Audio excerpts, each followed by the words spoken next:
All right, music fans, welcome back. Harmless Dave here, talking real music in real time for real people just like you and just like me. So, Sammy Hagar having some regrets about the book he wrote a number of years ago, where he just let it all hang out. To quote the, was it the Hombres? Let it all hang out. The Nails in the 1980s. Now I'm just spouting out ridiculous and useless information.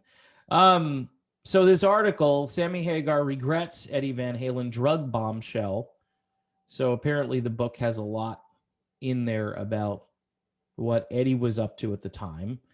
Not sure what year this book came out, but it's called Red, My Uncensored Life in Rock. I do remember that hitting the bookshelves and seeing that in store windows at bookstores. This is when books were a thing and people weren't just downloading everything. Anyway, he says, there's nothing I didn't say. I kind of wish I would have been a little more conservative about the Van Halen years. Well, that's what people really wanted to know about. He says, I was angry when I wrote the book. They threw me out of the band and they did it ruthlessly. And I don't care what anyone says. God rest Eddie's soul. I love him to death, but him and his brother are pretty tough guys to deal with if they go against you. So he's kind of standing by what he said originally, which is, I guess, what you do if you write a book and it's already out there in print. But what they're asking Hagar to do is record an audiobook. And this is about 10 years after the book was originally released.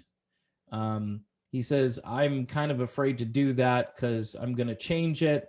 I'm going to try to be nicer, or I may tell a different story that wasn't in the book, or I'll remember something else. There was a time, and it actually was a fairly long, extended period of time, if you remember, with Sammy Hagar, and I've done videos about it, where he was kind of like having this love-hate relationship with the Van Halen brothers, saying, yeah, let's do a reunion. But boy, those guys really get on my nerves. And then he did that video in defense of Mikey, which I watched, and it's like scorched earth. You know, it was just incredible how angry Sammy was at what they were saying about Michael Anthony and his bass playing, and really, hard-hitting stuff.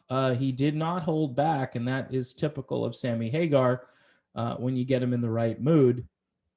I don't think anybody has a lot to gain from retracing those steps that Hagar took in the book.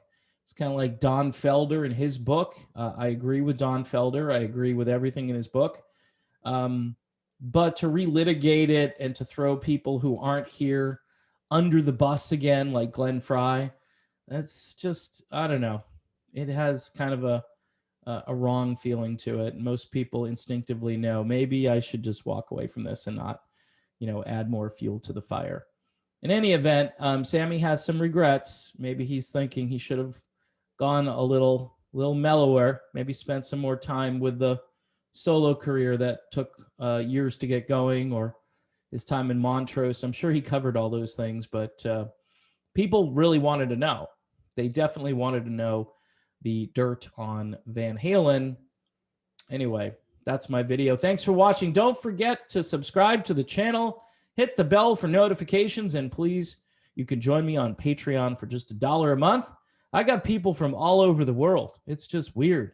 I get messages from like Denmark and Sweden and all these countries that apparently follow me, because every so often I will give somebody from that country a plug with a new album or something.